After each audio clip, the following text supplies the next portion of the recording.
Krishna, Krishna Krishna, Hare Hare, Hare Rama, Rama Rama, Hare Hare, Hare Krishna,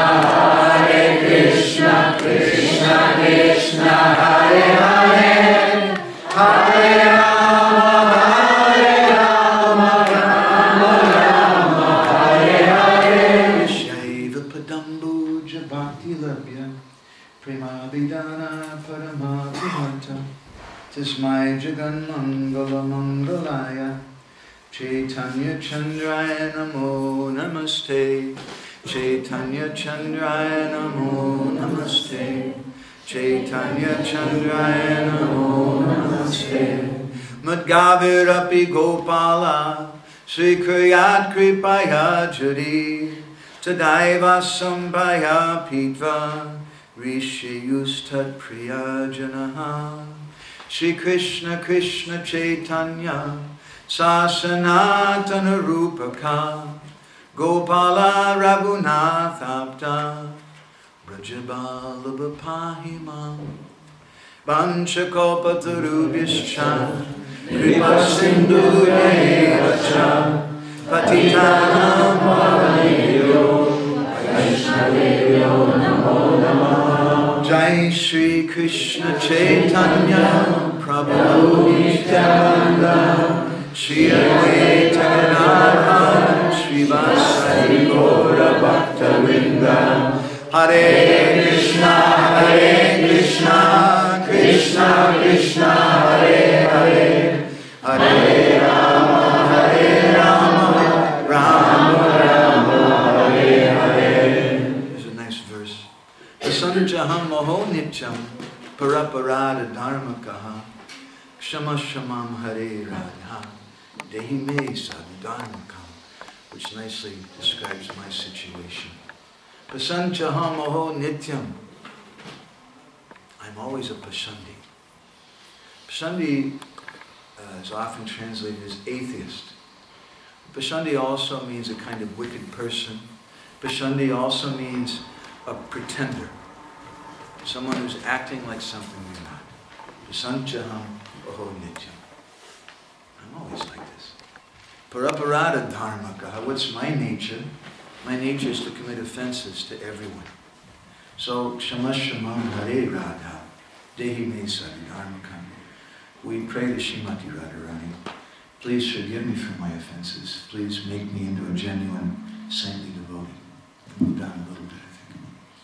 So, on our first day, we explored something, the first chapter of Bhagavad Gita, in the existential dilemma of Arjuna, and how he felt it was better to die than to fight against his own relatives. And this is the nature of upadhis. Upadhis puts us in such a bewildered condition of existence. Upadhis are also a kind of violence. They say the largest place of violence in the world is in the home, between the loving wife and husband and children, with the largest number of murders and things going on. Why? This is also when we have our greatest upadhis. You're my wife, and I'll love you as long as you behave according to my designation. Or you're my husband, and I'll love you as long as you act this way, or you're my child. If we think about it, upadhis, along with upadhis, there's a kind of violence implied. Because upadhis means we're demanding, we're expecting someone to behave in a certain way, and if they don't, then we become very, very angry with them. So this upadhis also is a source of Arjuna's lamentation. And we spoke something about the meaning of this word vishada, and how it means lamentation, has many different meanings. And how in the beginning of the second chapter, Sanjaya describes that Vishidantam idam vakyam, that Arjuna's words were Vishidantam idam vakyam, they were full of this lamentation. And this lamentation provoked something in their relationship. Arjuna finally took shelter of Krishna. And we spoke something about that yesterday, Karpanda doso sabhavaha. where he surrendered to Krishna. He says, Sishyasteham. Now I have a new designation. I'm your disciple. And I want you to teach me. And we read something from Vishwanath Chakravarti Thakur's Artha-Darshan commentary, where he describes a conversation between Krishna and Arjuna. Krishna tells Arjuna, Nanu madvachastam pandita manidvena kandayasi chetkatam bruyam. You're such a big pundit, Arjuna. You can defeat my words. You want to argue with me. So, how can I speak? How can I be your guru?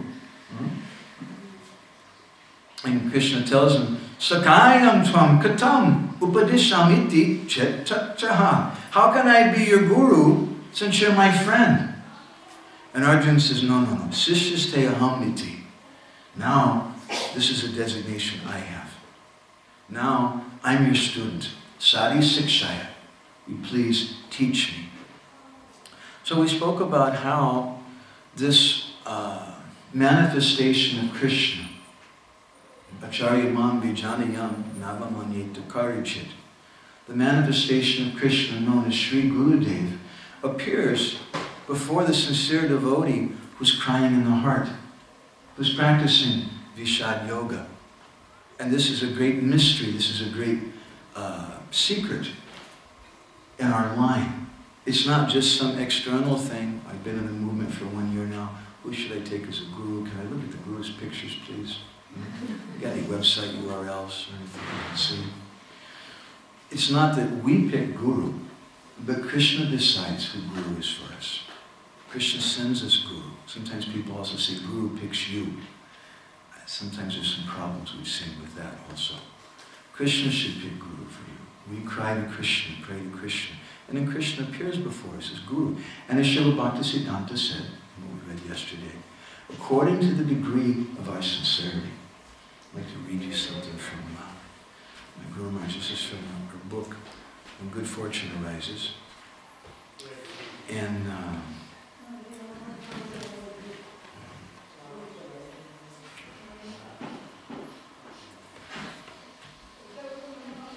he says, one may cherish some desire.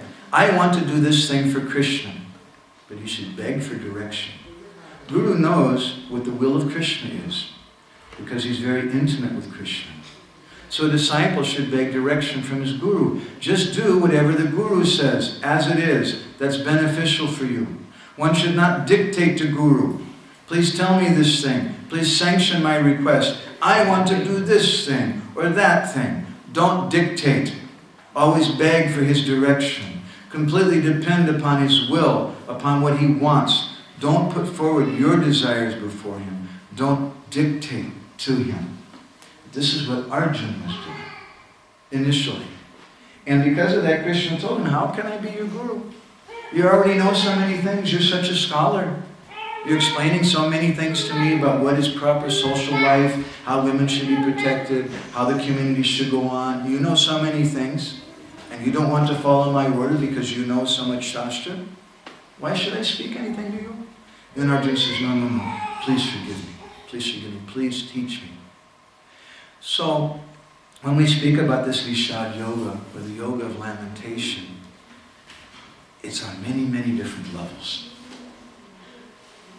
And this is a kind of introduction to another level, which we can call the test of the Guru. Because Guru will test us. My Guru Maharaj used to say, Guru will test you very severely. He has to. If he's going to give you something very valuable, he wants to see what is the quality of your sincerity. He wants to see what do we really want. And as he used to sometimes say, if you want some cheap thing, that's very good. In the market, they'll sell you so many cheap things.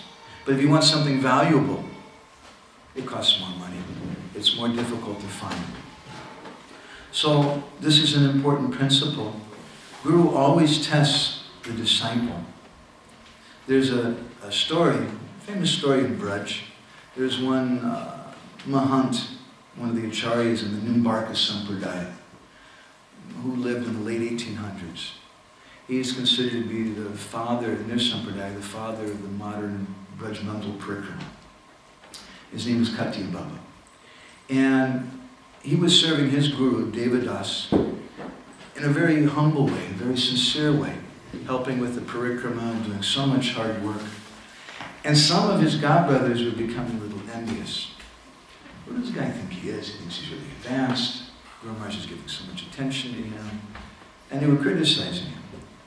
One day, his guru, Devdas Ji, he called for him. He called for Katya. And his guru was sitting in front of a fire. And he had an iron bar inside the fire, which was red hot. And he called for that devotee, that disciple, come here. And he started shouting at him. And he started beating him with that iron bar. Nonsense, rascal. What are you doing? I mean, just beating him severely. And his godbrothers were, you see, I told you. The guy's a nonsense, number one. Right? And Katya Baba, he just took that. Yes, Gurudev. And he didn't fight back with his guru. He just accepted that. And nothing further happened in that regard. A few years went by, and then his guru was on his deathbed. His guru was leaving this world. And his guru told him, you bring Katya to me. I want to see him. And his disciple came, and his guru started crying. He said, I always loved you. He said, but I had to test you. And I wanted to protect you because they were envious of you. And if I embraced you as I wanted to do, then they would criticize you and cause you problems. And so I beat you. But please understand, I've always loved you, and you're going to be the acharya after me. So it's not always clear how Gurudev behaves. And Guru always tests the disciple. There's a story we've heard about one young boy. His father was a thief. And his father was getting old. And it was getting more difficult for him to steal things and maintain the family. So the son one day approached his father and said, Father, you should teach me our family craft, our trade. Because you're getting old, you should retire. So now I can take up the work. His father said, okay, you come with me tonight at 12 o'clock tonight. And so they left. And they went to some house and they broke into the house. And being very, very quiet. And then his father opened up a door, which opened up into a closet. And he told his son, look inside of here. Maybe there's something valuable. So his son went inside the closet, and his father closed the door and he locked the door from the outside, inside these people's house. And then he made some noise, and he left. And all the people in the house woke up. What is it? There's a thief! There's a thief! And the boys inside this locked closet said, what did my father do to me? Oh my God, how am I going to get out of this? So then he thought, he started making a sound like a cat. And then it was a cat made a noise. He got locked in the closet. So they went and opened the door, and the boy came running out. Hey, it's a thief! And they went running after the boy. And so they were pursuing him, and he saw a big stone near to a well. So he took the stone and threw the stone in the well. He kept running. And when they were coming, they heard the sound of splash. And he saw the well. He jumped into the well. He must have died, drowned in the well. And then the boy went home. And he said, Dad, I have something to tell you. It was really amazing what happened. His father said, you don't have to tell me. You passed the test. Now you understand the trade. So please don't think that it's just some kind of mechanical thing. That I joined the institution. I gave some money, you know. I was a life member, had a card. And I've been here for so many years. I've done the 4 of this, and the 430 of that, and the 16 of this, and I've got all the numbers lined up. And therefore I should get initiation, and I should get mercy. But mercy doesn't come like that. Mercy comes when we're sincere. And Krishna will test us. Just as Krishna's teaching us through Arjuna. He's testing Arjuna very, very severely. Arjuna, you go and fight with them. You go and kill your relatives, right? Which is a great irreligious act. And Arjuna, he's, how can I do this thing? How can I kill these people that I love, that are part of my identity? And how can I do such an irreligious act? It's a very, very great test. So Guru and Krishna will test us severely. Sometimes we don't see that, we don't understand it. Because during the test, the teacher's always present, but the teacher's always quiet. Whenever there's a test, the teacher's always quiet. That's the nature of the test. So Gurudev may be very quiet, Krishna may be very quiet, and sometimes we may think like Arjuna, what am I doing here? I can't tolerate this anymore. My limbs are shaking. I have to go. I can't stay here. It's a great test. And Jiva Goswami speaks about this in Paramatma Sandarbha. He says some very interesting things I'd like to share with you. This is in Arucheda 93. He says, Paranandane pavrittir dvida jayate parato nija bishta sampatyai kvachit tadabishta matra sampatyai cha. That there's two endeavors someone may make for happiness, two categories. One, you may endeavor for nija bishta, for your own happiness. Or two, you may endeavor for tadabishta, for someone else's happiness.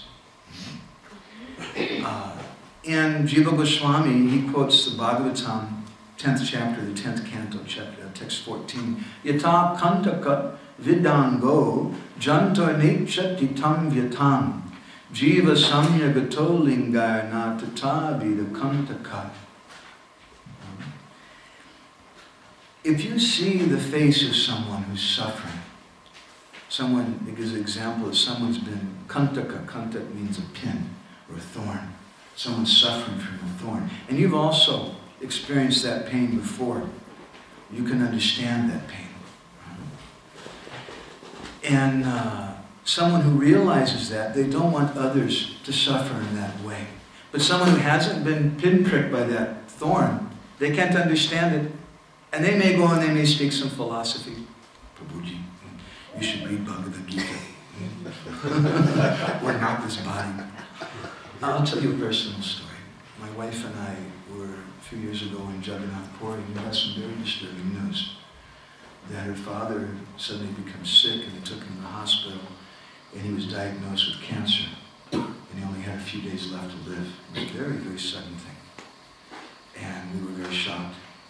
And that day we went to Tota Gopinath temple, we said some prayer for him. And then we were circumambulating Chattaparva Govardhan Hill in Jagannath Puri on his behalf. And we got a phone call, and he passed away. And later that day, we went to visit Burijan Prabhu. Burijan Prabhu was very wise. And when he greeted us at the door of his room, he just looked at us and he said, something's wrong, isn't it? What's wrong? And we said, oh, her father passed away. And he looked at us and he said, such a thing I'll always remember. He said, now is not the time for philosophy. Now is the time to cry. And this is our philosophy. We have so much philosophy. But the philosophy is meant to help us to come to the point of crying. It's meant to help us understand some things in a theoretical way. But the important thing comes when we can begin this crying from the heart, this Pishada Yoga. So Jiva Goswami, he says, Dukkanubhavu nama kyantaha karane dukka sparshaha sacha sparshaha. That you can understand suffering. When that suffering touches your heart, it has some utility for it. So he gives his first explanation as a purpose of suffering. When you go through some very, very heavy thing, then you can understand when someone else has done that. There's really nothing worse when some very heavy thing happens to your mother passes away, your husband, your wife, someone very dear to you, and then you go to a devotee and they say, well, you know, Prabhu, it says in the Bhagavad Gita, you're not your body, you know. You know that. And it's really not the time to hear that right then. Because we do also need a time to cry, even if it's for someone in the material world. Our hearts need that. And if we can direct that to Krishna, that's Vishada Yoga. Yoga means to link with Krishna. And we can use that. Krishna puts us through that suffering. Then when we see the suffering of other people, we can understand. And maybe we don't say anything. We just give them a hug and say, I know. And they understand that you know. And those few words you may say in such a situation have so much more potency than however many verses you may quote in a mechanical kind of way. Jiva Goswami goes on to further explain an interesting principle. Yatu bhaktanam sukham tasya bhakti rupam eva. Where do we get our happiness from? We get our happiness from bhakti. Bhakti brings happiness to the devotees. So then where is our unhappiness? Tata tesham dukkam cha bhagavat prapt antarayanaiva bhavati. When there's something that prevents us from meeting with the Lord. Maybe you haven't seen your Guru Maharaj in 2 years, and he's coming to the city, and you're so excited to go and see him, and then suddenly you become very sick, and you can't go. And you're feeling so very depressed. There's a very wonderful program at the temple, but you can't go for this reason or that reason. That inability for us to be able to connect with Krishna and Krishna's devotees is what Jiva Goswami says, that's what causes us pain. That's what causes us suffering in this world. But when the devotee, in spite of those problems, this is a very important point, in spite of the troubles, in spite of our existential dilemma, even sometimes as devotees we think, I don't know, I've been here so many years. It doesn't seem like it's working. I feel so depressed. Sometimes devotees feel depressed. Maybe it doesn't work.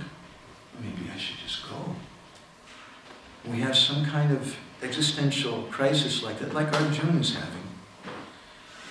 If at that time something kicks in and we say, no, I don't care. Let me suffer. Adarshana mahatam karotu va prananatastu seva napraha. Whether you show your face to me, Krishna, or don't show your face to me, whether I suffer or whether I'm happy, I don't care. I'm going to continue with this. Tato bhajeta mam pritaha shadalo vida nishchayaha jusamanas kaman duko darkam stagaraya. Maharaj quoted a nice verse this morning. What is it? Jeta shadama katasu nivina sarva karmasu vedidakatma kamakaman duko darkam stagaraya. Not Maharaj, but Prabhuji was speaking. That in the 11th canto, Krishna tells Arjuna that sometimes people, Jatashadama Katasu, they have faith in my kata. Jatashadama Katasu, Nivina Sarva Karmasu, they're disgusted with material life. Vedidukatma Kankam, and they know if I do these illicit activities, I'm going to suffer. But Paritige Panishvaraha, they can't give it up. And Krishna says in the next verse, and what you should do, Tato bhajeta mam pritaha shradalurjita nishchaya jusamanas tatankam duko darkam shagarya. That you should continue. You should have great determination. You should continue with your bhajan. And when someone does that, something happens. Jiva Goswami speaks about this here. Yatu bhaktanam sukham tatasya bhakti rupam eva. Bhakti is what gives us happiness. Tatatesham dukkam cha bhagavat prapt antarayanaiva bhavati. When we can't connect with Krishna, with Gurudev, with the Vaishnavas, that's what causes us suffering. But in spite of that, if we have firm determination, I'm not going to give up. I have faith in this. Maybe I have a taste, maybe I don't have a taste. But this is my life. This is all there is. And I'm going to continue with my bhajan. Then an amazing thing happens. Jiva Goswami says, Tatcha Bhagavateva Chitra Drakta Jayate Sacha Bhakta Evati. When Krishna sees your determination, in spite of the suffering that you're going through, Krishna feels something. And he says, Chitra Drakta Jayate. Krishna's heart melts. Sometimes we tell the story from the 10th canto of the Bhagavatam, begins with Vina Ramena. One day, without Balaram, Krishna and the boys went out to herd the cows. Prior to that, Mother Yashoda had given Krishna a stern instruction. Gopal, you can go anywhere in Braj, but don't go near Kaliya Radha. You stay away from that lake of Kaliya. Krishna said, yes, Mother. And then immediately afterwards he went to his older brother and he said, Balaram Mata's telling me like this with the cows. They go here and there and I can't control it. And Balaram said, I understand. He said, okay, you can go. But don't go in the water. Stay away from the water, Krishna said. So that morning, Dina Ramena, because it was Balaram's birthday, the boys and Krishna and the cows went out in the forest. And that day the cows, the young cows, were going ahead, and the boys were following behind them, and at the back was Krishna playing his flute. And the cows, it was a very hot day, Jiva Goswami describes in Lama Vaishnava Toshini, and the cows were suffering from the heat of the sun, and they were looking for some green grass and some water, and they saw a place they'd never gone to before. And they went there, and it was Kaliya Radha. And the cows drank that water, which was heavily poisoned.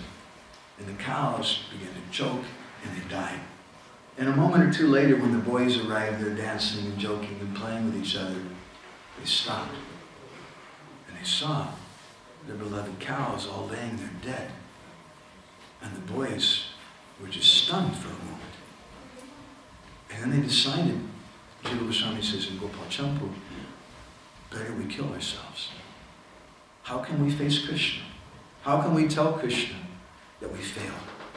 So they went and they drank the water. And the boys fell over dead. And Krishna came a few minutes later also dancing and playing his flute in a very happy mood. And he stopped. And he saw something, the most horrific thing he'd ever seen. All of his friends and his two calves laying there dead. And Jiva Goswami says at that time Krishna began to lament. And Krishna thought to himself, what am I going to do? How can I return to Vrindavan? What will I tell Sri Rama's mother? What will I tell Madhu Mangal's mother? That they're dead. How can I do that? How can I speak to them? And Jiva Goswami then says something happened. That Krishna's personified love for those boys came out of his heart. And it came through his eyes in the form of his tears. Krishna began to cry. And those tears fell on the bodies of the boys and on the cows, and they came back to life. Those tears brought them to life. And this is very similar to what Jiva Goswami is saying here in Paramahama Sandarbha. Tatra Bhagavadeva Chitra Jata Jayate. That when Krishna sees they're going through such a difficult situation, but he's not giving up, she's not giving up her bhajan for me, then Krishna's heart melts. And when Krishna's heart melts, what happens then? Sacha Bhaktir Evati. When Krishna's heart melts, that becomes our bhakti. It's not a bad thing. So there's another meaning to Vishad. Bish means poison, and Ada means to accept. So Vishad Yoga means that I accept the lamentation. I don't deny it. I don't want to run away from it. Rather, I embrace it. This is good for my bhajan. Let me pour out my heart now to Krishna. I'm not going to give up on my bhajan. I'm not going to give up on my guru and the Vaishnavas and my service. I'm going to continue no matter what. It's the test of the guru, the test of Krishna. And when Krishna sees that the devotee is so sincere like that, then Krishna's heart melts. And when Krishna's heart melts, that becomes our bhakti. My Guru Maharaj used to say, once he said that, when you cry for Krishna, the Hladini Shakti enters your heart and reveals who you are and who your Guru is. So Jiva Goswami says, he concludes, Tasmad ubayata bhaktan anandane tad bhakjanubhava eva bhagavantam pravarta yatiti. The material suffering and material happiness are both meant to bring the soul to the Supreme Lord and to the happiness of bhakti. So for the devotees, they don't mind suffering as long as they can think of Krishna. Vrindavan Das Thakur, he describes in Chaitanya Bhagavan, Chant Hare Krishna in response. Garba basa duka Prabhu, eho mora pala, jadi tora smriti mora, rahiswara kala he. Hare Krishna, Hare Krishna, Krishna Krishna, Hare Hare, Hare Rama, Hare Rama. Garbhabhasa dukkha Prabhu, when the living entity is suffering the terrible pains in the womb, he prays, I don't mind these sufferings, as long as I can always think of you. Say dukkha vipad Prabhu, rahu bare bara, jadi tora smriti take, sarva veda sara bolo. Hare Krishna, Hare Krishna, Krishna Krishna, Hare Hare, Hare Rama, Hare Rama, Rama Rama, Hare Hare. Say dukkha vipad Prabhu. So the devotees, they pray, just as Queen Kunti prays, Vipadashantu tasya tatra tatra jagadguru. Give me these sufferings. My Guru said, you're not on that platform. Don't pray for that. But the advanced Vaishnavas, they pray like that. Give me these sufferings. And for those of us who are aspiring to be devotees, we should accept it. We shouldn't run away from it. Say dukkha vipad Prabhu rahu bari bari. Let these dangers come again and again, because these help me to remember you. Srila Bhaktisiddhanta Saraswati Thakur comments, in order to liberate the forgetful materialistic living entities from their absorption in matter and arouse their inclination toward Him, the Lord has provided them with innumerable sufferings, from the external point of view appear to be punishment, but from the internal point of view are evidence of great compassion. We should understand we're going to suffer. We're going to suffer in this world because we're going to be tested severely by Guru and Krishna. Maybe you might aspire to become like the gopis, and if you become like the gopis, then you're really going to suffer. It's the greatest suffering in all the three worlds. We don't tell people that when they come in the door the first time. We tell them, just chant, dance, and be happy. Everything's very, very good. But later on, we can tell the devotees, no, you're going to suffer. And the suffering is very good. We should embrace that. This is Bishad Yoga. So I'd like to conclude with a little exercise, if I can have your cooperation for a minute. I'd like to just give maybe 1 minute of time. Each of you please just sit and contemplate. And I'd like you to think about some very, very difficult tests that you had. Now, many of these tests are very personal. And we don't want to speak about those things. It may be something very private. But please think about what you did in response to that test. How did you react to that test? Did you go and eat 3 kgs of ice cream? Or did you read an extra chapter of Bhagavad Gita? Did you chant more rounds? What did you do in response to that suffering situation? So we'll give you 1 minute, okay? Please everybody just sit and contemplate that for 1 minute.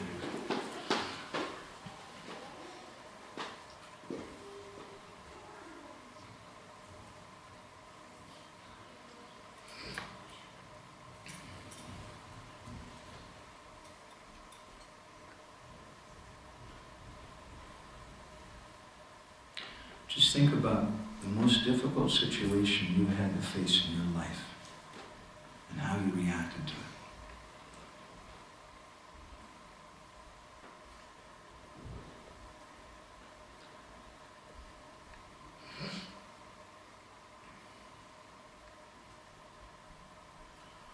Okay, so maybe we'll stop there. And now I'd like to see if anybody would like to share with us your thoughts. How did you react to this most difficult situation? Anybody want to share that with us? I was once cooking for 100 devotees and a night, and then some guests came out, in the kitchen, and the whole kitchen exploded with me inside. And I was in the hospital for 2 months, and I was big like a fright before. But when I came to the hospital, it was New Year's Eve, and so I'm in pain. I saw some people there from the bed, and I wanted to make them happy because it was New Year's Eve. So I started singing in the bed, Hare Krishna to you. And then I shouted to the doctor that, is it okay I chant some mantras?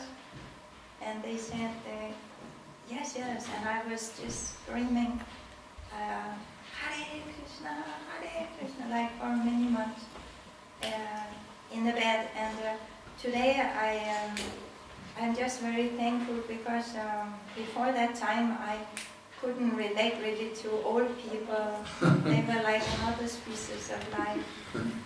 But after that experience, I felt like you were saying that if you have experienced some pain, then you may be better able to understand another person's suffering.